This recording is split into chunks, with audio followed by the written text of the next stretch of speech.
Olá, irei apresentar agora meu trabalho, titulado Stone, um processo de gerência e configuração de software para projetos acadêmicos. Meu nome é Rebeca Maia Pontes e irei começar agora a abordar rapidamente o conteúdo deste trabalho. Primeiramente com a introdução. A gerência e configuração de software desempenha um papel fundamental no processo de desenvolvimento de um sistema, pois ela embarca todas as atividades que envolvem o controle de mudanças que ocorrem dentro de um projeto de software. Em suma, a gerência e configuração ela se refere ao processo pelo qual todas as mudanças sofridas nos artefatos relevantes para o projeto são controladas e documentadas. Apesar de sua aplicação ser menos formal do que na indústria, foi observado informalmente que projetos acadêmicos que não aplicam as práticas de gerência e configuração frequentemente perdem funcionalidades, têm mau funcionamento dos componentes do sistema, têm redundância de dados, entre outros problemas.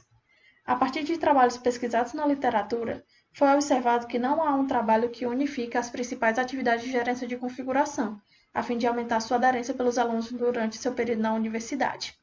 Portanto, o objetivo desse trabalho é propor um processo de gerência e configuração voltado especificamente para projetos acadêmicos, com o intuito de auxiliar os alunos a gerenciar as mudanças dos documentos produzidos nas disciplinas. Agora, na metodologia. A metodologia adotada para a condução desse trabalho foi executada da seguinte maneira. Durante a pesquisa bibliográfica, foram pesquisados os principais artigos de gerência de configuração, que tinham interseção com os projetos acadêmicos. Esses trabalhos foram selecionados.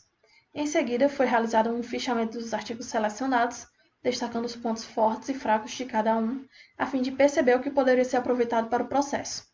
Também foi realizado um estudo das principais normas técnicas e modelos de qualidades que envolviam a gerência e configuração, como a norma ISO 1007, o modelo de maturidade do MPS-BR, entre outros trabalhos.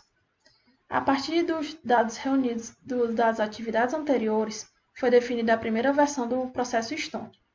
Para identificar quais foram as principais necessidades dos alunos de graduação em relação à gerência e configuração, um questionário foi aplicado em algumas turmas, e foi percebido que muitos alunos não entendiam dos conceitos de gerência e configuração. Com isso, percebeu-se a necessidade de criar um jogo a fim de familiarizar os alunos com o conceito de gerência e configuração, e principalmente com as atividades do processo Stone.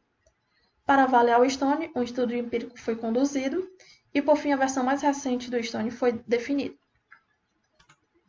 Agora, explicando mais a fundo o processo proposto aqui por esse trabalho.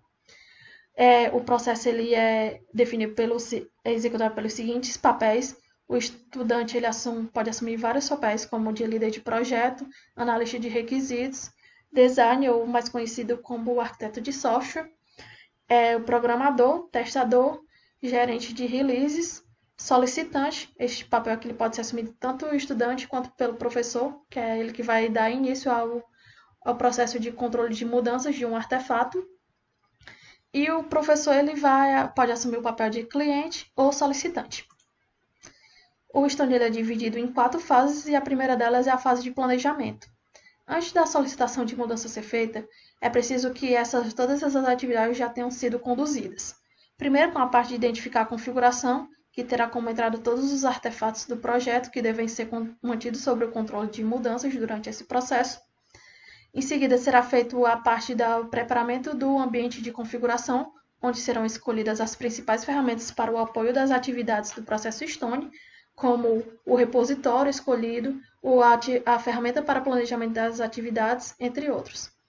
E na atividade de elaborar o plano de gerência e configuração, terá como sair daqui o plano, onde estará contido a execução das principais atividades do processo Stone, as responsabilidades de cada membro da equipe, essas responsabilidades, o cronograma de execução das atividades, dentre outras informações que foram relevantes para a execução do processo. Ao final dessa fase, todos os artefatos produzidos durante essa fase serão armazenados num repositório.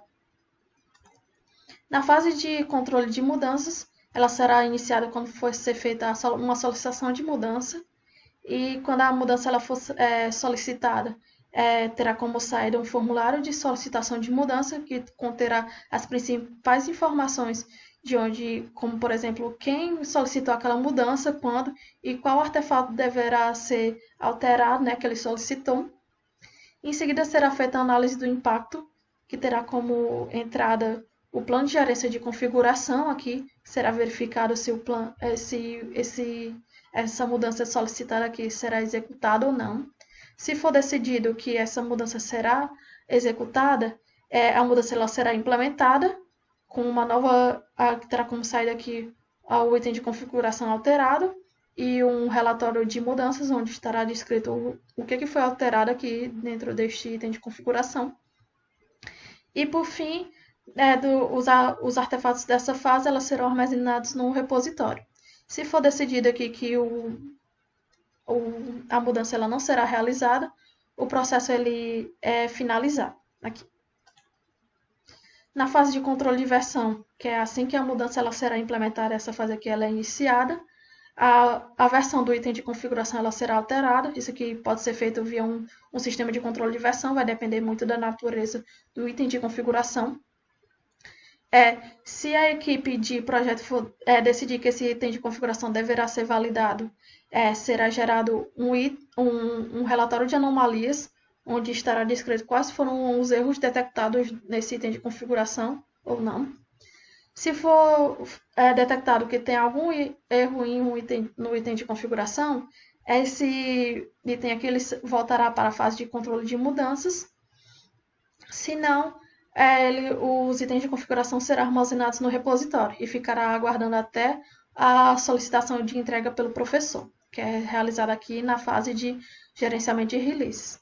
Ela é iniciada pela a solicitação de entrega do professor, e o item ele será entregue, que é definido pelo canal de comunicação definido pelo professor, seja via uma apresentação de slides ou por um sistema. E a partir do momento que esse item ele for ser entregue, ele se transforma em uma release. Após essa atividade, será feito o registro do feedback pelo professor, que será armazenado nesse documento aqui, o relatório de feedback. E esses artefatos aqui eles serão armazenados em um repositório. Se o professor registrar aqui no relatório de feedback que tem que ser algo a ser corrigido, esse item de configuração ele será encaminhado novamente para a fase de controle de mudanças, senão o processo ele será finalizado. E agora, propriamente dito, a aplicação do processo Stone ele foi dado em duas fases. Primeiramente, baseado no questionário realizado com os alunos, foi desenvolvido um jogo para ajudar os alunos a entender os conceitos de gerência e configuração e principalmente as atividades do processo Stone. Em seguida, foi feito o estudo empírico, onde os estudantes utilizaram o processo Stone para controlar as mudanças nos artefatos de software que eles desenvolveram durante uma disciplina, e as modificações foram usadas justamente as atividades do processo Stone. As lições aprendidas para esse trabalho foram essas três, principalmente. Os estudantes mostraram muito interesse durante o jogo porque eles detectaram que realmente auxiliou eles a entender as regras e os conceitos de gerência e configuração. Contudo, foi observado que a dinâmica do jogo precisa ser melhorada, na sua jogabilidade.